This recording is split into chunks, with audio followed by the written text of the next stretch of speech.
H D. ಕೋಟೆ ಶಾಲೆಯಲ್ಲಿ ವಿದ್ಯಾರ್ಥಿನಿಯರ ಮೇಲೆ ರೇಪ್ ಆಯ್ತಲ್ಲ, ಈ ಕೇಸ್ ವಿಚಾರಕ್ಕೆ ಸಂಬಂಧಪಟ್ಟಂತೆ ಬಿಇಒ ಹಾಗೂ ಪ್ರಭಾರ ಬಿಇಒ ರೇಪ್ರ ನಡುವೆ ಕುರ್ಚಿ ವಿಚಾರಕ್ಕೆ ಫೈಟ್ ಆಗ್ತಾ ಇದೆ. ಈಗ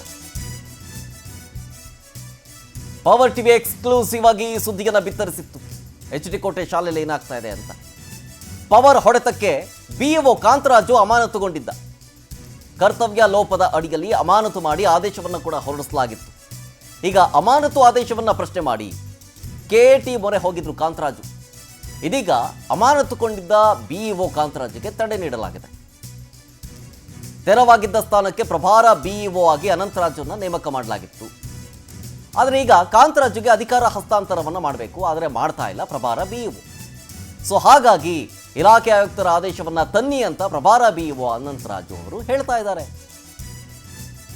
ಹಿಂಗಾದ್ರೂ ಮಾಡಿ ಅದೇ ಸ್ಥಾನದಲ್ಲಿ ಅಥವಾ ಅದೇ ಸ್ಥಳದಲ್ಲಿ ನಾನು ಕಂಟಿನ್ಯೂ ಆಗಬೇಕು ಅಂತೇಳಿ ಶತಪ್ರಯತ್ನ ಮಾಡ್ತಾ ಇದ್ದಾರೆ ಕಾಂತರಾಜು. ಆದರೆ ಅದಕ್ಕೆ ಪ್ರಭಾರ ಬಿಇಒ ಅನಂತರಾಜು ನೋಡಿ ಇವರೇ ಬಿಟ್ಕೊಡ್ತಾ ಇಲ್ಲ. ಆಯಿತು, ಹಂಗೇನಾದರೂ ಇದ್ರೆ ಆಯುಕ್ತರು ಆದೇಶ ಕೊಟ್ಟಿದ್ದಾರಲ್ಲ, ಆದೇಶದ ಪ್ರತಿ ತನ್ನಿ ಫಸ್ಟು, ಆಮೇಲೆ ನೋಡೋಣ ಬಿಟ್ಕೊಡೋದ್ರ ವಿಚಾರಕ್ಕೆ ಸಂಬಂಧಪಟ್ಟಂಗೆ ಅಂತ ಹೇಳ್ತಾ ಇದ್ದಾರೆ. ಕಾಂತರಾಜುಗೆ ವಾಪಸ್ ಅದೇ ಸ್ಥಳದಲ್ಲಿ ಕೂರಬೇಕು ಅನ್ನೋ ಆಸೆ, ಶತಪ್ರಯತ್ನ. ಆದರೆ ಅನಂತರಾಜು ಪ್ರಭಾರ ಬಿಇಒ ಬಿಡ್ತಾ ಇಲ್ಲ. ಮಾರ್ಚ್ 2ನೇ ತಾರೀಕು ಶಿಕ್ಷಕನ ಕೀಚಕ ಕೃತ್ಯವನ್ನು ಪವರ್ ಟಿವಿ ಸ್ಫೋಟ ಮಾಡಿತ್ತು.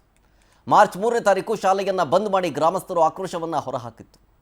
ಆಮೇಲೆ ಬಿಇಒ ಕಾಂತರಾಜುನನ್ನು ಕೂಡ ಅಮಾನತುಗೊಳಿಸಲಾಗಿತ್ತು. ಅದಾದಮೇಲೆ ಕಾಂತರಾಜು ಆದಮೇಲೆ ಅದಕ್ಕೆ ಪ್ರಭಾರ ಬಿಇಒ ಆಗಿ ಅನಂತರಾಜು ಅವರು ಬಂದು ಕೂತಿರ್ತಾರೆ. ನೋಡಿ ಈ ಥರ ಕಾಮುಕ ಗಿರಿ ಟೀಚರು ಹೆಸರಿಗಷ್ಟೇ, ಆ ಸ್ಥಾನಕ್ಕೆ ಕಳಂಕ ತಂದುಬಿಟ್ಟ ಈ ಗಿರೀಶ. ಡೀಟೇಲ್ಸ್ ಕೊಡ್ತಾರೆ ಇದ್ರ ಬಗ್ಗೆ ನಮ್ಮ ಪ್ರತಿನಿಧಿ ಸುರೇಶ್ ನೇರ ಸಂಪರ್ಕದಲ್ಲಿ. ಸುರೇಶ್, ಯಾವಾಗ ಪವರ್ ಟಿವಿ ಈ ಕೀಚಕನ ಕೃತ್ಯದ ಬಗ್ಗೆ ಎಳೆಯಾಗಿ ಬಿಚ್ಚಿಡ್ತು, ಅದಾದ ಮೇಲೆ ಬಿಇಒ ಕಾಂತರಾಜು ಅಮಾನತುಗೊಂಡಿದ್ರು. ಈಗ ಅಮಾನತನ್ನು ಪ್ರಶ್ನೆ ಮಾಡಿ ಕೆಟಿ ಮೊರೆ ಹೋಗಿದ್ರು, ಅದಕ್ಕೆ ತಡೆ ಕೊಡಲಾಗಿದೆ. ಈಗ ಹೆಂಗಾದರೂ ಮಾಡಿ ಆ ಸ್ಥಳಕ್ಕೆ ವಾಪಸ್ ಹೋಗಬೇಕು ಅಂತ ಕಾಂತರಾಜು ಅವರು ಪ್ರಯತ್ನ ಮಾಡ್ತಾ ಇರೋದು, ಆದರೆ ಅದಕ್ಕೆ ಬಿಡ್ತಾ ಇಲ್ಲ ಪ್ರಭಾರ ಬಿಇಒ ಅವರು. ಏನಾಗ್ತಾ ಇದೆ ಜಟಾಪಟಿ ಇದ್ರ ಬಗ್ಗೆ?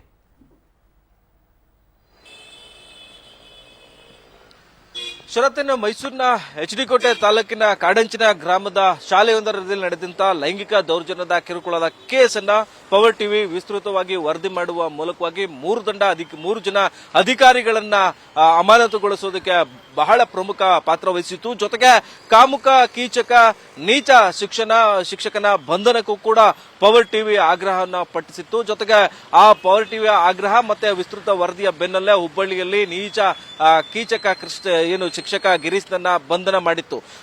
ಅದಕ್ಕೂ ಮುನ್ನ ಏನು ಕರ್ತವ್ಯ ಲೋಪದ ಆರೋಪದ ಅಡಿಯಲ್ಲಿ ಎಚ್.ಡಿ. ಕೋಟೆ ಬಿಇಒ ಆಗಿದ್ದಂತ ಕಾಂತರಾಜು ಅವರನ್ನ ಶಿಕ್ಷಣ ಇಲಾಖೆಯ ಅಧಿಕಾರಿಗಳು ಅಮಾನತು ಮಾಡಿ ಆದೇಶವನ್ನು ಹೊರಡಿಸಿದ್ರು. ಪ್ರಕರಣ ನಡೆದ್ರೂ ಕೂಡ ಘಟನೆ ಆದ ಬಳಿಕ ಕ್ರಮ ಕೈಗೊಳ್ಳದೆ ಕಾಮುಕ ಶಿಕ್ಷಕನ ಲೈಂಗಿಕ ಕಿರುಕುಳದ ಆರೋಪಕ್ಕೆ ಸಂಬಂಧಪಟ್ಟಂತೆ ಆತನಿಗೆ ಯಾವುದೇ ಶಿಕ್ಷೆಯನ್ನ ಕೊಡಿಸದೆ, ಜೊತೆಗೆ ಆತನ ತಪ್ಪಿಸಿಕೊಳ್ಳೋದಕ್ಕೆ, ಜೊತೆಗೆ ಈ ಕ್ರಮಕ್ಕೆ ಸಂಬಂಧಪಟ್ಟಂತೆ ಕರ್ತವ್ಯ ಲೋಪವನ್ನು ಎಸಗಿದ್ದಾರೆ ಅನ್ನೋ ಕಾರಣವನ್ನ ಮುಂದಿಟ್ಟುಕೊಂಡು ಶಿಕ್ಷಣ ಇಲಾಖೆ ಬಿಇಒ ಕಾಂತರಾಜು ಅವರನ್ನ ಅಮಾನತು ಮಾಡಿ ಆದೇಶವನ್ನ ಹೊರಡಿಸಿತ್ತು. ಅದಾದ ಬಳಿಕ ಅಮಾನತುಗೊಂಡಿದ್ದಂತಹ ಕಾಂತರಾಜು ಕೆಟಿ ಮೊರೆ ಹೋಗಿದ್ರು. ಕೆಟಿ ಮೊರೆ ಹೋಗಿ ಅಮಾನತು ಆದೇಶಕ್ಕೆ ತಡೆಯನ್ನ ತಂದಿದ್ದಾರೆ.